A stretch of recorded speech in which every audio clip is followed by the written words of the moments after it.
ॐ श्री गणेशाय नमः। प्रणम्य शिरसा देवं गौरीपुत्रं विनायकं भक्तावासं स्मर नित्यं आयु कामार्थसिद्धये। प्रथमं वक्रतुण्डं च एकदन्तं द्वितीयकं तृतीयं कृष्णपिङ्गगाक्षं गजवक्त्रं चतुर्थकं लम्बोदरं पञ्चमं च षष्ठं विकटमेव च सप्तमं विघ्नराजेन्द्रं धूम्रवर्णं तथाष्टमं नवं बालचन्द्रं च दशमं तु विनायकम् एकादशं गणपतिं द्वादशं तु गजाननम् द्वादशैतानि नामानि त्रिसन्ध्यय पठेन्नरः न च विघ्नभयं तस्य सर्वसिद्धिकरं प्रभो। विद्यार्थी लभते विद्यां धनार्थी लभते धनम् पुत्रार्थी लभते पुत्रान् मोक्षार्थी लभते गतिम्। जपेत् गणपतिस्तोत्रं षड्भिर्मासैः फलं लभेत् संवत्सरेण सिद्धिं च लभते नात्र संशयः। अष्टभ्यो ब्राह्मणेभ्यश्च लिखित्वा यः समर्पयेत् तस्य विद्या भवेत् सर्वा गणेशस्य प्रसादतः।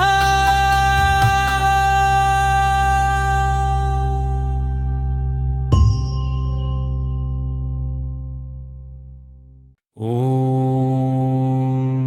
श्री गणेशाय नमः। प्रणम्य शिरसा देवं गौरीपुत्रं विनायकं भक्तावासं स्मर नित्यं आयु कामार्थसिद्धये।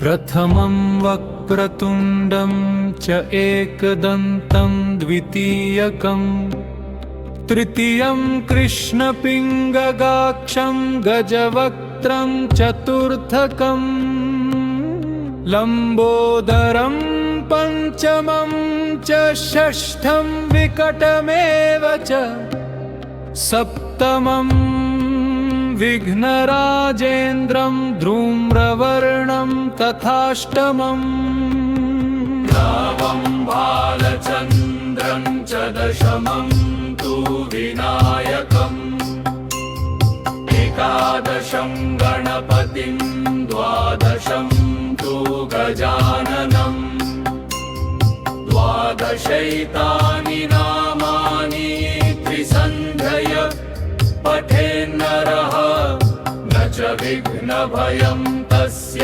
सर्वसिद्धिकरं प्रभो।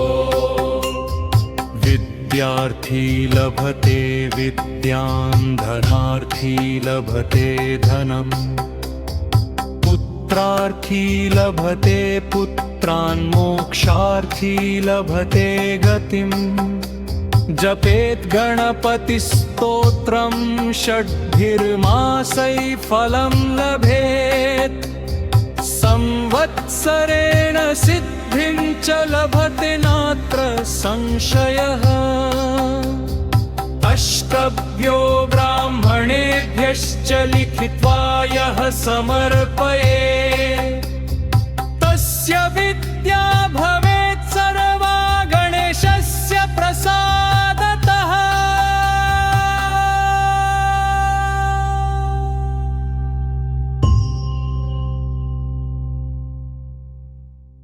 ॐ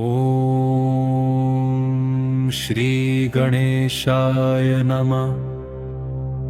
प्रणम्य शिरसा देवं गौरीपुत्रं विनायकं भक्तावासं स्मरनित्यं आयु कामार्थसिद्धये। प्रथमं वक्रतुण्डं च एकदन्तं द्वितीयकं तृतीयं कृष्णपिङ्गगाक्षं गजवक्त्रं चतुर्थकं लम्बोदरं पञ्चमं च षष्ठं विकटमेव च सप्तमं विघ्नराजेन्द्रं धूम्रवर्णं तथाष्टमं नवं बालचन्द्रं च दशमं तु विनायकम् एकादशं गणपतिं द्वादशं तु गजाननं द्वादशैतानि नामानि त्रिसन्ध्यय पठेन्नरः न च विघ्नभयं तस्य सर्वसिद्धिकरं प्रभो। विद्यार्थी लभते विद्यां धनार्थी लभते धनं पुत्रार्थी लभते पुत्रान् मोक्षार्थी लभते गतिम्। जपेत् गणपतिस्तोत्रं षड्भिर्मासैः फलं लभेत् संवत्सरेण सिद्धिं च लभते नात्र संशयः।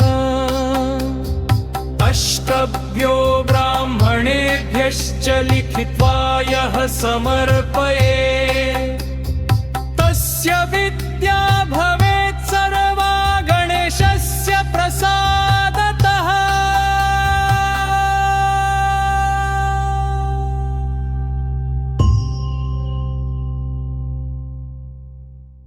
ॐ श्रीगणेशाय नमः। प्रणम्य शिरसा देवं गौरीपुत्रं विनायकं भक्तावासं स्मरनित्यं आयु कामार्थसिद्धये।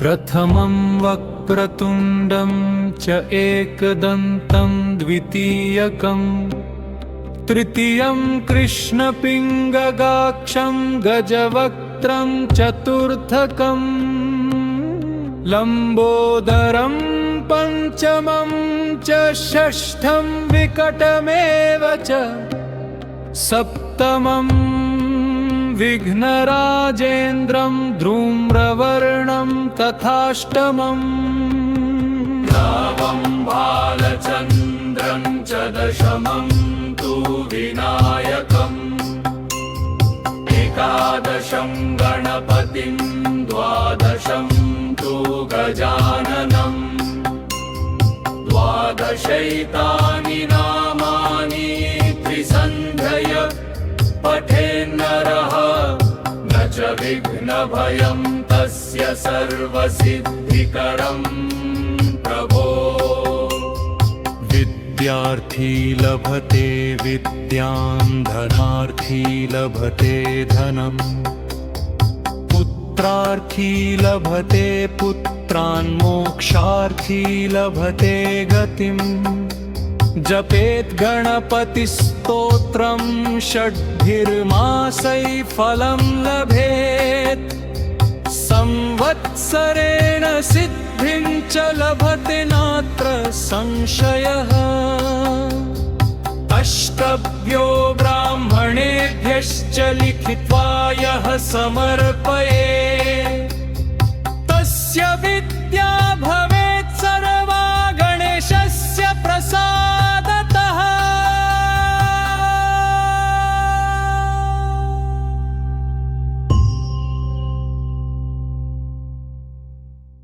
ॐ श्रीगणेशाय नमः। प्रणम्य शिरसा देवं गौरीपुत्रं विनायकम् भक्तावासं स्मरनित्यं आयु कामार्थसिद्धये प्रथमं वक्रतुण्डं च एकदन्तं द्वितीयकं तृतीयं कृष्णपिङ्गगाक्षं गजवक्त्रं चतुर्थकं लम्बोदरं पंचमं च षष्ठं विकटमेव च सप्तमं विघ्नराजेन्द्रं धूम्रवर्णं तथाष्टमं नवं बालचन्द्रं च दशमं तु विनायकम् एकादशं गणपतिं द्वादशं तु गजाननम् द्वादशैतानि नामानि त्रिसन्ध्यय पठेन्नरः न च विघ्नभयं तस्य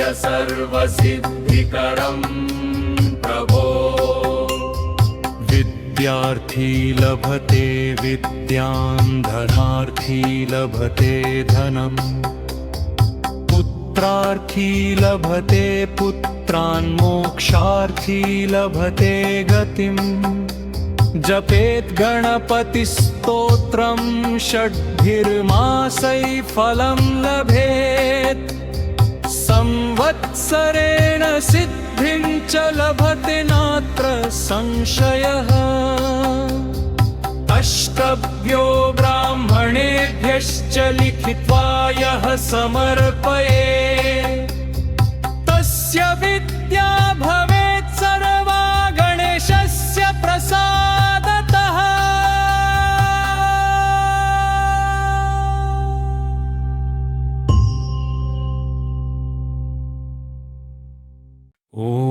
ॐ श्री गणेशाय नमः प्रणम्य शिरसा देवं गौरीपुत्रं विनायकम् भक्तावासं स्मरनित्यं आयु कामार्थसिद्धये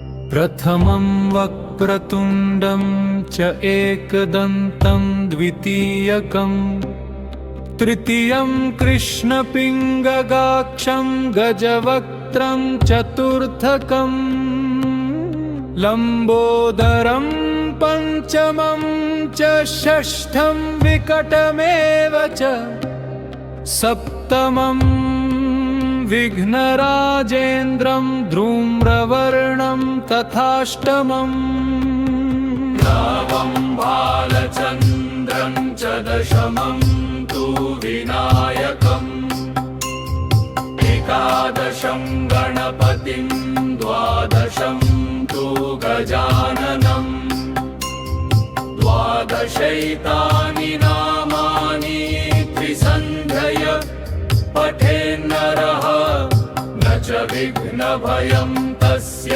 सर्वसिद्धिकरं प्रभो विद्यार्थी लभते विद्यां धनार्थी लभते धनम् पुत्रार्थी लभते पुत्रान् मोक्षार्थी लभते गतिम् जपेत् गणपतिस्तोत्रं षड्भिर्मासैः फलं लभेत् संवत्सरेण सिद्धिं च लभते नात्र संशयः अष्टभ्यो ब्राह्मणेभ्यश्च लिखित्वा यः समर्पये तस्य विद्या भवेत् सर्वा गणेशस्य प्रसादतः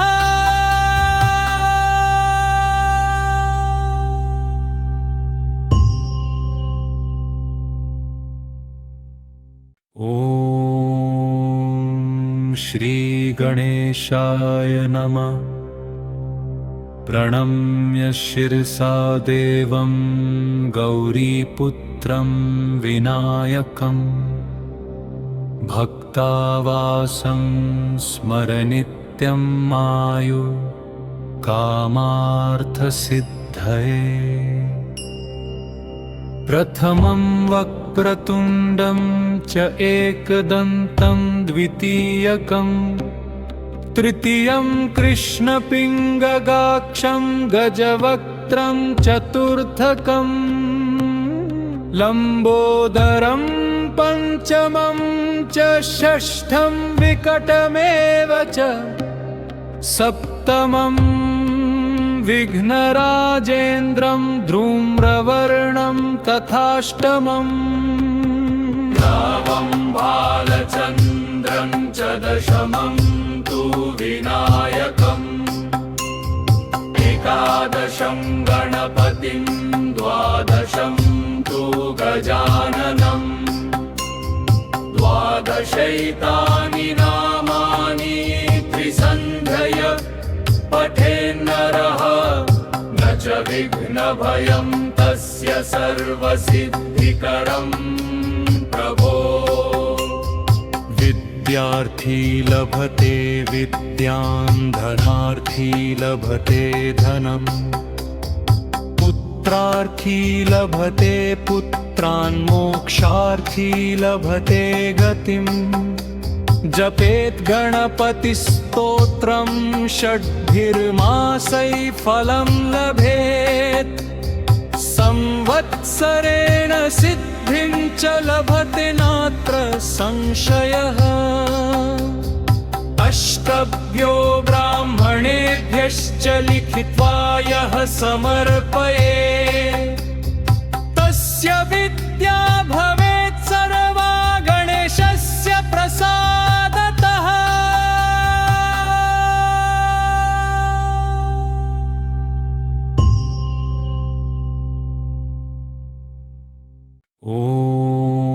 ॐ श्री गणेशाय नमः प्रणम्य शिरसा देवं गौरीपुत्रं विनायकं भक्तावासं स्मरनित्यं आयु कामार्थसिद्धये प्रथमं वक्रतुण्डं च एकदन्तं द्वितीयकं तृतीयं कृष्णपिङ्गगाक्षं गजवक्त्रं चतुर्थकं लम्बोदरं पञ्चमं च षष्ठं विकटमेव च सप्तमं विघ्नराजेन्द्रं धूम्रवर्णं तथाष्टमं नवं बालचन्द्रं च दशमं तु विनायकम् एकादशं गणपतिं द्वादशं तु गजाननम् द्वादशैतानि नामानि त्रिसन्ध्यय पठेन्नरः न च विघ्नभयं तस्य सर्वसिद्धिकरं प्रभो विद्यार्थी लभते विद्यां धनार्थी लभते धनम् पुत्रार्थी लभते पुत्रान् मोक्षार्थी लभते गतिम् जपेत् गणपतिस्तोत्रं षड्भिर्मासैः फलं लभेत् संवत्सरेण सिद्धिं च लभते नात्र संशयः अष्टभ्यो ब्राह्मणेभ्यश्च लिखित्वा यः समर्पयेत् तस्य विद्या भवेत् सर्वा गणेशस्य प्रसादतः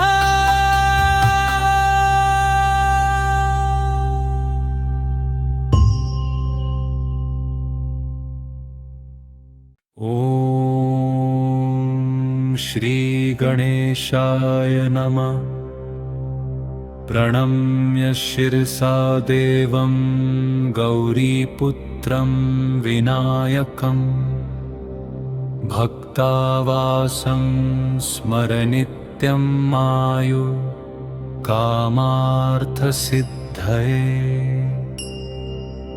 प्रथमं वक्रतुण्डं च एकदन्तं द्वितीयकं तृतीयं कृष्णपिङ्गगाक्षं गजवक्त्रं चतुर्थकं लम्बोदरं पञ्चमं च षष्ठं विकटमेव च सप्तमं विघ्नराजेन्द्रं धूम्रवर्णं तथाष्टमं नवं बालचन्द्रं च दशमं तु विनायकम् एकादशं गणपतिं द्वादशं तु गजाननम् द्वादशैतानि नामानि त्रिसन्ध्यय पठेन्नरः न च विघ्नभयं तस्य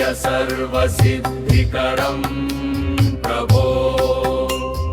विद्यार्थी लभते विद्यां धनार्थी लभते धनम् पुत्रार्थी लभते पुत्रान् मोक्षार्थी लभते गतिम् जपेत् गणपतिस्तोत्रं षड्भिर्मासैः फलं लभेत् संवत्सरेण सिद्धिं च लभते नात्र संशयः।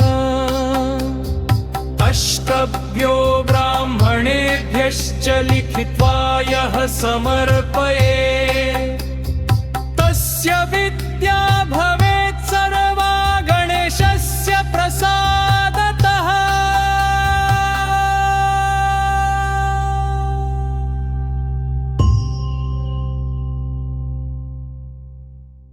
ॐ श्री गणेशाय नमः। प्रणम्य शिरसा देवं गौरीपुत्रं विनायकं भक्तावासं स्मरनित्यं मायु कामार्थसिद्धये। प्रथमं वक्रतुण्डं च एकदन्तं द्वितीयकं तृतीयं कृष्णपिङ्गगाक्षं गजवक्त्रं चतुर्थकं लम्बोदरं पञ्चमं च षष्ठं विकटमेव च सप्तमं विघ्नराजेन्द्रं धूम्रवर्णं तथाष्टमं नवं बालचन्द्रं च दशमं तु विनायकम् एकादशं गणपतिं द्वादशं तु गजाननम् द्वादशैतानि नामानि त्रिसन्ध्यय पठेन्नरः न च विघ्नभयं तस्य सर्वसिद्धिकरं प्रभो। विद्यार्थी लभते विद्यां धनार्थी लभते धनम् पुत्रार्थी लभते पुत्रान् मोक्षार्थी लभते गतिम् जपेत् गणपतिस्तोत्रं षड्भिर्मासैः फलं लभेत् संवत्सरेण सिद्धिं च लभते नात्र संशयः।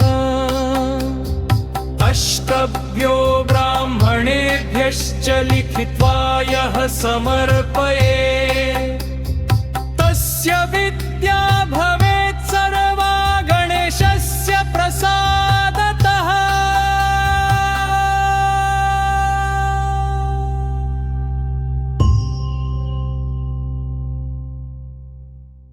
ॐ श्री गणेशाय नमः। प्रणम्य शिरसा देवं गौरीपुत्रं विनायकं भक्तावासं स्मरनित्यं मायु कामार्थसिद्धये। प्रथमं वक्रतुण्डं च एकदन्तं द्वितीयकं तृतीयं कृष्णपिङ्गगाक्षं गजवक्त्रं चतुर्थकं लम्बोदरं पंचमं च षष्ठं विकटमेव च सप्तमं विघ्नराजेन्द्रं धूम्रवर्णं तथाष्टमं नवं बालचन्द्रं च दशमं तु विनायकम् एकादशं गणपतिं द्वादशं तु गजाननम् द्वादशैतानि नामानि त्रिसन्ध्यय पठेन्नरः न च विघ्नभयं तस्य सर्वसिद्धिकरं प्रभो। विद्यार्थी लभते विद्यां धनार्थी लभते धनम् पुत्रार्थी लभते पुत्रान् मोक्षार्थी लभते गतिम् जपेत् गणपतिस्तोत्रं षड्भिर्मासैः फलं लभेत् संवत्सरेण सिद्धिं च लभते नात्र संशयः। अष्टभ्यो ब्राह्मणेभ्यश्च लिखित्वा यः समर्पयेत् तस्य विद्या भवेत् सर्वा गणेशस्य प्रसादतः।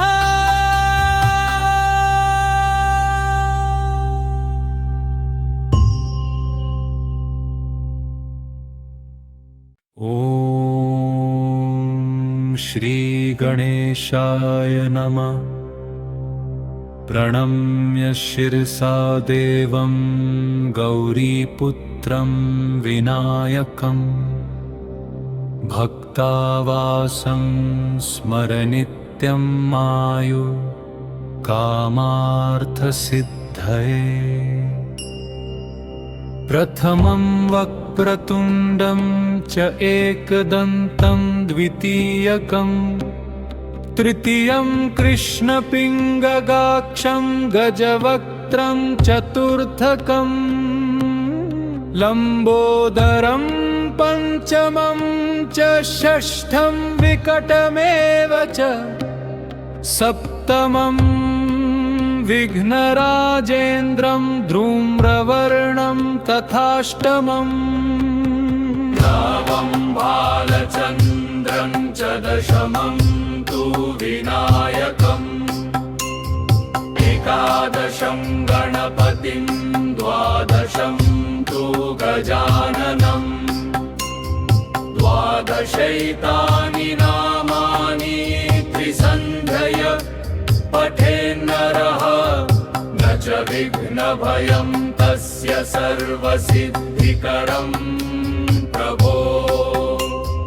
विद्यार्थी लभते विद्यां धनार्थी लभते धनम् पुत्रार्थी लभते पुत्रान् मोक्षार्थी लभते गतिम् जपेत् गणपतिस्तोत्रं षड्भिर्मासैः फलं लभेत् संवत्सरेण सिद्धिं च लभते नात्र संशयः।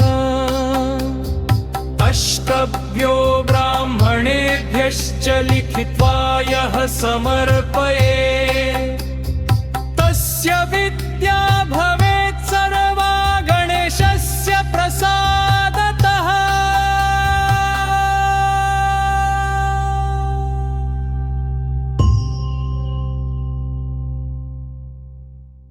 ॐ श्री गणेशाय नमः। प्रणम्य शिरसा देवं गौरीपुत्रं विनायकं भक्तावासं स्मरनित्यं आयु कामार्थसिद्धये।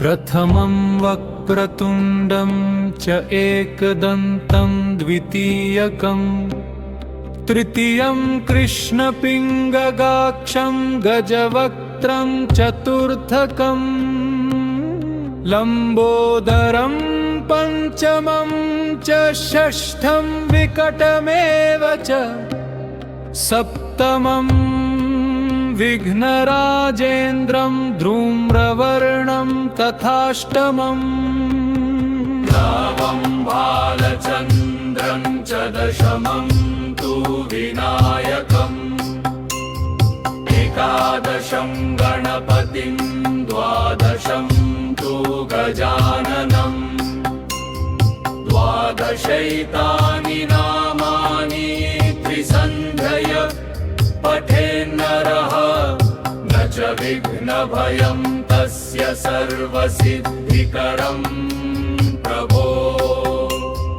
विद्यार्थी लभते विद्यां धनार्थी लभते धनम् पुत्रार्थी लभते पुत्रान् मोक्षार्थी लभते गतिम् जपेत् गणपतिस्तोत्रं षड्भिर्मासैः फलं लभेत् संवत्सरेण सिद्धिं च लभते नात्र संशयः। अष्टभ्यो ब्राह्मणेभ्यश्च लिखित्वा यः समर्पयेत् तस्य विद्या भवेत् सर्वा गणेशस्य प्रसादतः।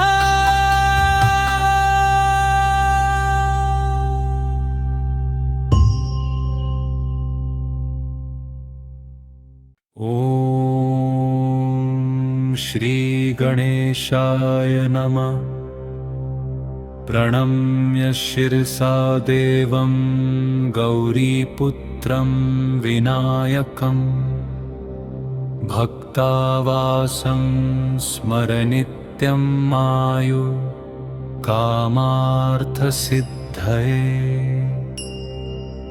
प्रथमं वक्रतुण्डं च एकदन्तं द्वितीयकं तृतीयं कृष्णपिङ्गगाक्षं गजवक्त्रं चतुर्थकं लम्बोदरं पञ्चमं च षष्ठं विकटमेव च सप्तमं विघ्नराजेन्द्रं धूम्रवर्णं तथाष्टमं नवं बालचन्द्रं च दशमं तु विनायकम् एकादशं गणपतिं द्वादशं तु गजाननम् द्वादशैतानि नामानि त्रिसन्ध्यय पठेन्नरः न च विघ्नभयं तस्य सर्वसिद्धिकरं प्रभो। विद्यार्थी लभते विद्यां धनार्थी लभते धनम् पुत्रार्थी लभते पुत्रान् मोक्षार्थी लभते गतिम् जपेत् गणपतिस्तोत्रं षड्भिर्मासैः फलं लभेत् संवत्सरेण सिद्धिं च लभते नात्र संशयः। अष्टभ्यो ब्राह्मणेभ्यश्च लिखित्वा यः समर्पयेत् तस्य विद्या भवेत् सर्वा गणेशस्य प्रसादतः।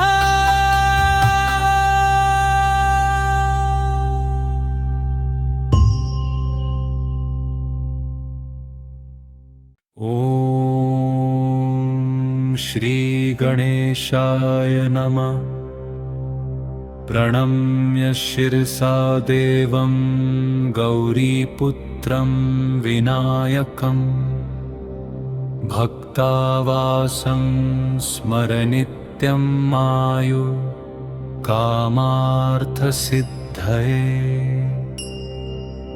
प्रथमं वक्रतुण्डं च एकदन्तं द्वितीयकं तृतीयं कृष्णपिङ्गगाक्षं गजवक्त्रं चतुर्थकं लम्बोदरं पञ्चमं च षष्ठं विकटमेव च सप्तमं विघ्नराजेन्द्रं धूम्रवर्णं तथाष्टमं नवं बालचन्द्रं च दशमं तु विनायकम् एकादशं गणपतिं द्वादशं तु गजाननम् द्वादशैतानि नामानि त्रिसन्ध्यय पठेन्नरः न च विघ्नभयं तस्य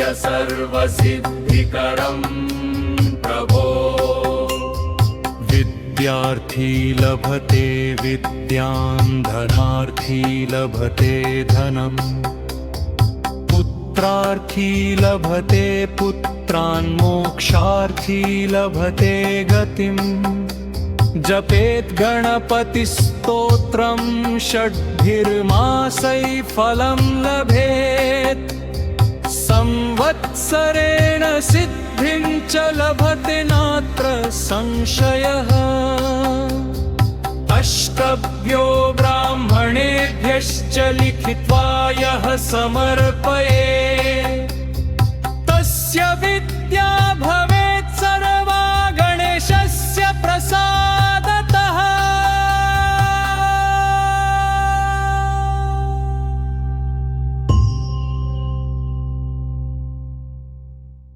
ॐ श्री गणेशाय नमः। प्रणम्य शिरसा देवं गौरीपुत्रं विनायकं भक्तावासं स्मरनित्यं आयु कामार्थसिद्धये।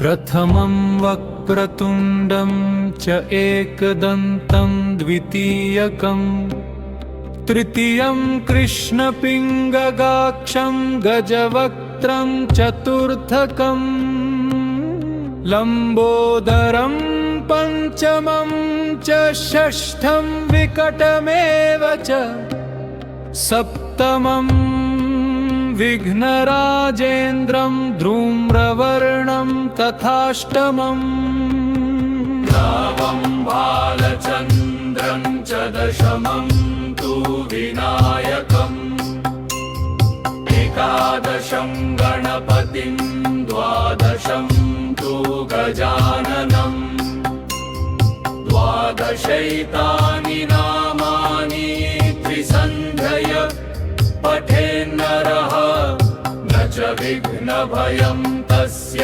सर्वसिद्धिकरं प्रभो।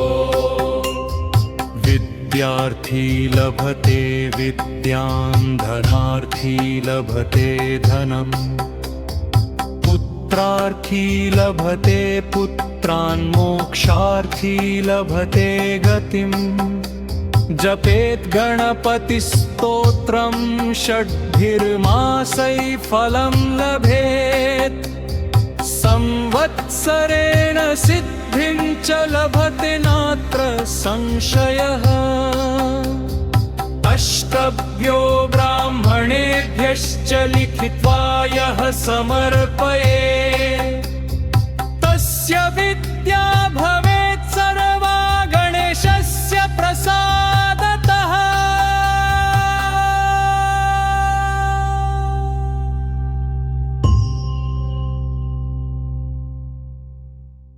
ॐ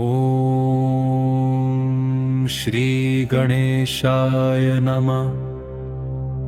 प्रणम्य शिरसा देवं गौरीपुत्रं विनायकं भक्तावासं स्मरनित्यं आयु कामार्थसिद्धये।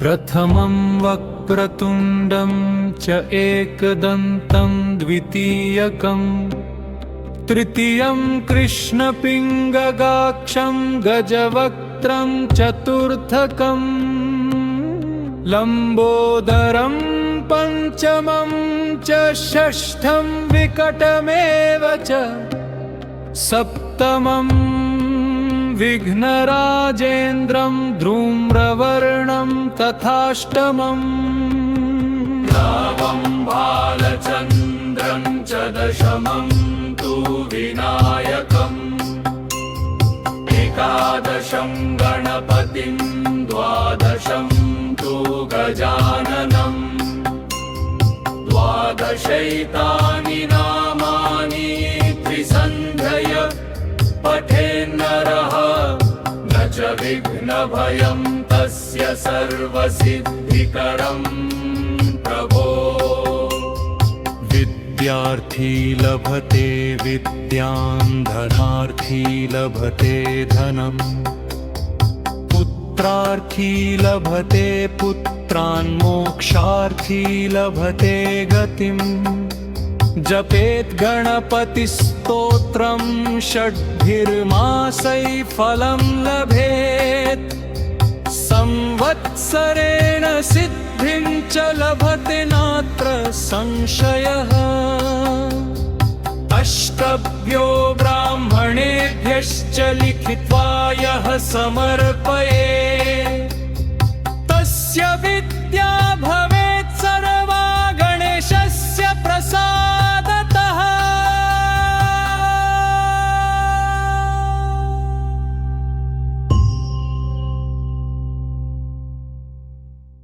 ॐ श्री गणेशाय नमः। प्रणम्य शिरसा देवं गौरीपुत्रं विनायकं भक्तावासं स्मरनित्यं आयु कामार्थसिद्धये। प्रथमं वक्रतुण्डं च एकदन्तं द्वितीयकं तृतीयं कृष्णपिङ्गगाक्षं गजवक्त्रं चतुर्थकम् लम्बोदरं पञ्चमं च षष्ठं विकटमेव च सप्तमं विघ्नराजेन्द्रं धूम्रवर्णं तथाष्टमम् नवं बालचन्द्रं च दशमं तु विनायकम् एकादशं गणपतिं द्वादशं तु गजाननम् द्वादशैतानि नामानि त्रिसन्ध्यय पठेन्नरः न च विघ्नभयं तस्य सर्वसिद्धिकरं प्रभो। विद्यार्थी लभते विद्यां धनार्थी लभते धनम् पुत्रार्थी लभते पुत्रान् मोक्षार्थी लभते गतिम् जपेत् गणपतिस्तोत्रं षड्भिर्मासैः फलं लभेत् संवत्सरेण सिद्धिं च लभते नात्र संशयः। अष्टभ्यो ब्राह्मणेभ्यश्च लिखित्वा यः समर्पयेत् तस्य विद्या भवेत् सर्वा गणेशस्य प्रसादतः।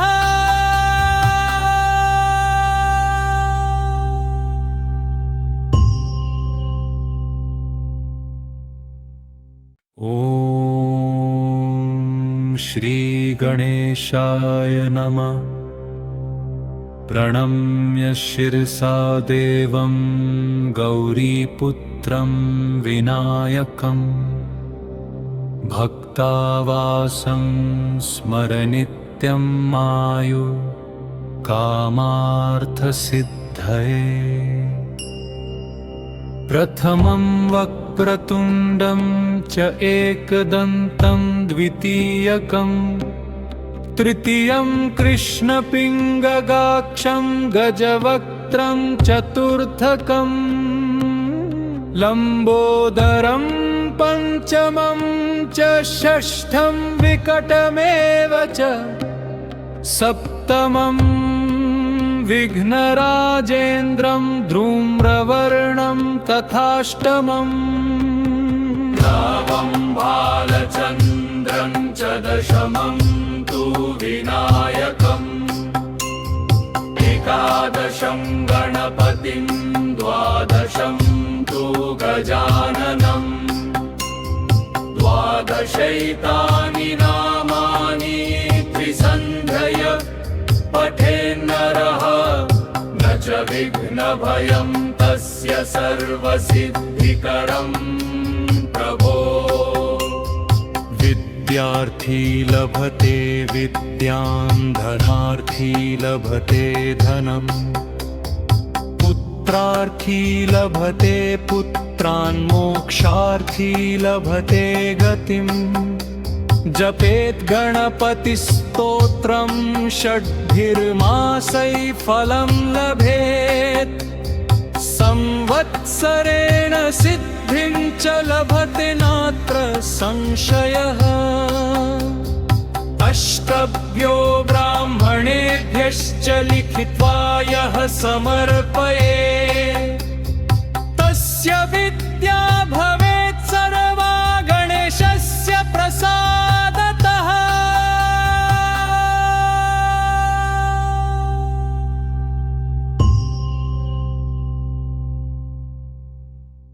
ॐ श्री गणेशाय नमः। प्रणम्य शिरसा देवं गौरीपुत्रं विनायकं भक्तावासं स्मरनित्यं आयु कामार्थसिद्धये। प्रथमं वक्रतुण्डं च एकदन्तं द्वितीयकं तृतीयं कृष्णपिङ्गगाक्षं गजवक्त्रं चतुर्थकं लम्बोदरं पञ्चमं च षष्ठं विकटमेव च सप्तमं विघ्नराजेन्द्रं धूम्रवर्णं तथाष्टमं नवं बालचन्द्रं च दशमं तु विनायकम् एकादशं गणपतिं द्वादशं तु गजाननम् द्वादशैतानि नामानि त्रिसन्ध्यय पठेन्नरः न च विघ्नभयं तस्य सर्वसिद्धिकरं प्रभो। विद्यार्थी लभते विद्यां धनार्थी लभते धनम् पुत्रार्थी लभते पुत्रान् मोक्षार्थी लभते गतिम् जपेत् गणपतिस्तोत्रं षड्भिर्मासैः फलं लभेत् संवत्सरेण सिद्धिं च लभते नात्र संशयः। अष्टभ्यो ब्राह्मणेभ्यश्च लिखित्वा यः समर्पयेत् तस्य विद्या भवेत् सर्वा गणेशस्य प्रसादतः।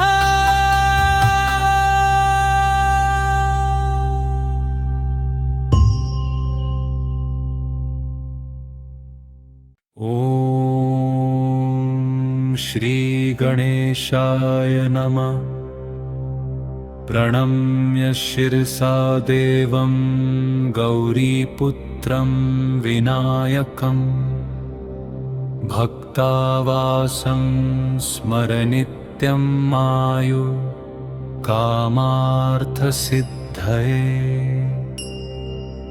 प्रथमं वक्रतुण्डं च एकदन्तं द्वितीयकं तृतीयं कृष्णपिङ्गगाक्षं गजवक्त्रं गजवक्त्रं चतुर्थकं लम्बोदरं पञ्चमं च षष्ठं विकटमेव च सप्तमं विघ्नराजेन्द्रं धूम्रवर्णं तथाष्टमं नवं बालचन्द्रं च दशमं तु विनायकम् एकादशं गणपतिं द्वादशं तु गजाननम् द्वादशैतानि नामानि त्रिसन्ध्यय पठेन्नरः न च विघ्नभयं तस्य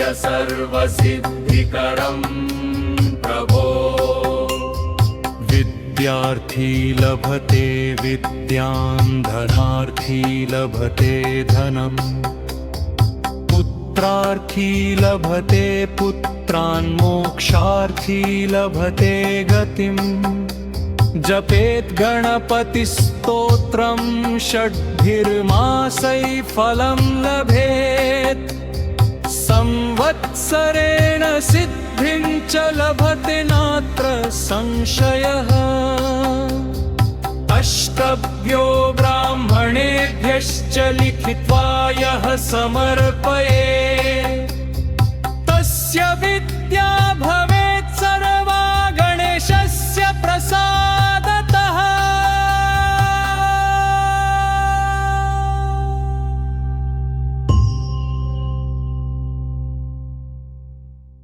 ॐ श्री गणेशाय नमः। प्रणम्य शिरसा देवं गौरीपुत्रं विनायकं भक्तावासं स्मरनित्यं आयु कामार्थसिद्धये। प्रथमं वक्रतुण्डं च एकदन्तं द्वितीयकं तृतीयं कृष्णपिङ्गगाक्षं गजवक्त्रं चतुर्थकं लम्बोदरं पञ्चमं च षष्ठं विकटमेव च सप्तमं विघ्नराजेन्द्रं धूम्रवर्णं तथाष्टमं नवं बालचन्द्रं च दशमं तु विनायकम् एकादशं गणपतिं द्वादशं तु गजाननम् द्वादशैतानि नामानि त्रिसन्ध्यय पठेन्नरः न च विघ्नभयं तस्य सर्वसिद्धिकरं प्रभो। विद्यार्थी लभते विद्यां धनार्थी लभते धनम् पुत्रार्थी लभते पुत्रान् मोक्षार्थी लभते गतिम् जपेत् गणपतिस्तोत्रं षड्भिर्मासैः फलं लभेत् संवत्सरेण सिद्धिं च लभते नात्र संशयः। अष्टभ्यो ब्राह्मणेभ्यश्च लिखित्वा यः समर्पयेत् तस्य विद्या भवेत् सर्वा गणेशस्य प्रसादतः।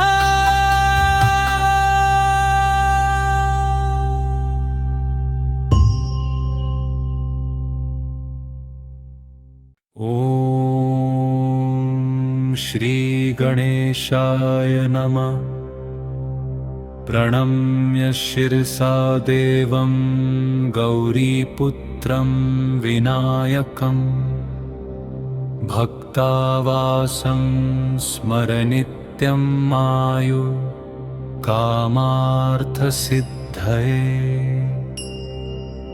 प्रथमं वक्रतुण्डं च एकदन्तं द्वितीयकं तृतीयं कृष्णपिङ्गगाक्षं गजवक्त्रं चतुर्थकं लम्बोदरं पञ्चमं च षष्ठं विकटमेव च सप्तमं विघ्नराजेन्द्रं धूम्रवर्णं तथाष्टमम् नवं बालचन्द्रं च दशमं तु विनायकम् एकादशं गणपतिं द्वादशं तु गजाननम् द्वादशैतानि नामानि त्रिसन्ध्यय पठेन्नरः न च विघ्नभयं तस्य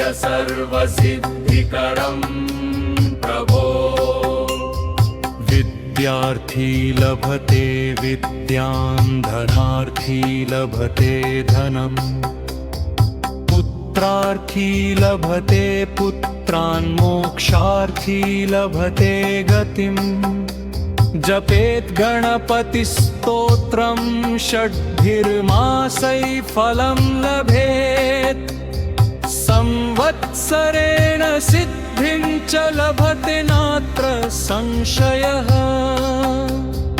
अष्टभ्यो ब्राह्मणेभ्यश्च लिखित्वा यः समर्पयेत् तस्य विद्या भवेत् सर्वा गणेशस्य प्रसादतः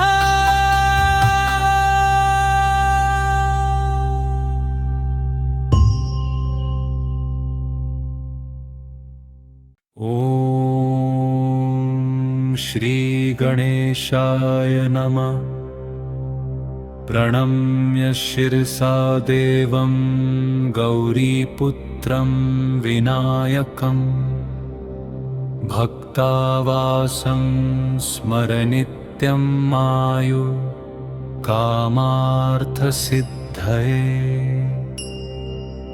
प्रथमं वक्रतुण्डं च एकदन्तं द्वितीयकं तृतीयं कृष्णपिङ्गगाक्षं गजवक्त्रं चतुर्थकं लम्बोदरं पञ्चमं च षष्ठं विकटमेव च सप्तमं विघ्नराजेन्द्रं धूम्रवर्णं तथाष्टमम् नवं बालचन्द्रं च दशमं तु विनायकम् एकादशं गणपतिं द्वादशं तु गजाननम् द्वादशैतानि नामानि त्रिसन्ध्यय पठेन्नरः न च विघ्नभयं तस्य सर्वसिद्धिकरं प्रभो विद्यार्थी लभते विद्यां धनार्थी लभते धनम् पुत्रार्थी लभते पुत्रान् मोक्षार्थी लभते गतिम् जपेत् गणपतिस्तोत्रं षड्भिर्मासैः फलं लभेत् संवत्सरेण सिद्धिं च लभते नात्र संशयः अष्टभ्यो ब्राह्मणेभ्यश्च लिखित्वा यः समर्पयेत् तस्य विद्या भवेत् सर्वा गणेशस्य प्रसादतः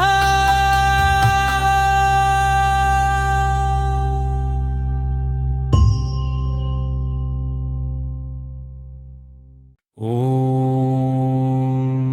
श्री गणेशाय नमः। प्रणम्य शिरसा देवं गौरीपुत्रं विनायकं भक्तावासं स्मरनित्यं आयु कामार्थसिद्धये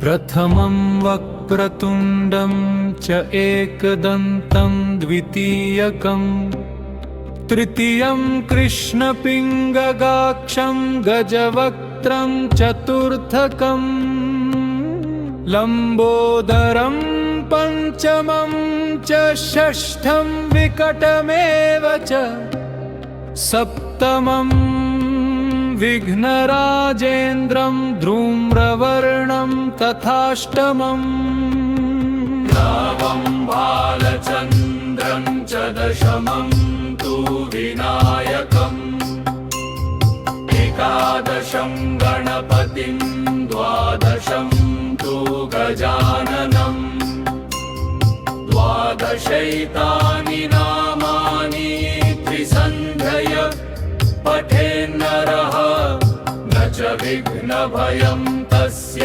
सर्वसिद्धिकरं प्रभो।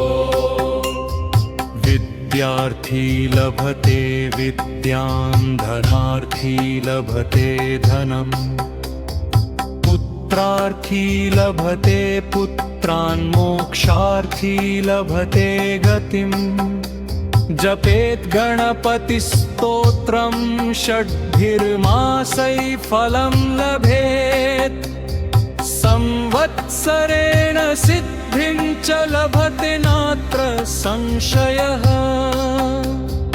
अष्टभ्यो ब्राह्मणेभ्यश्च लिखित्वा यः समर्पयेत् तस्य विद्या भवेत् सर्वा गणेशस्य प्रसादेन।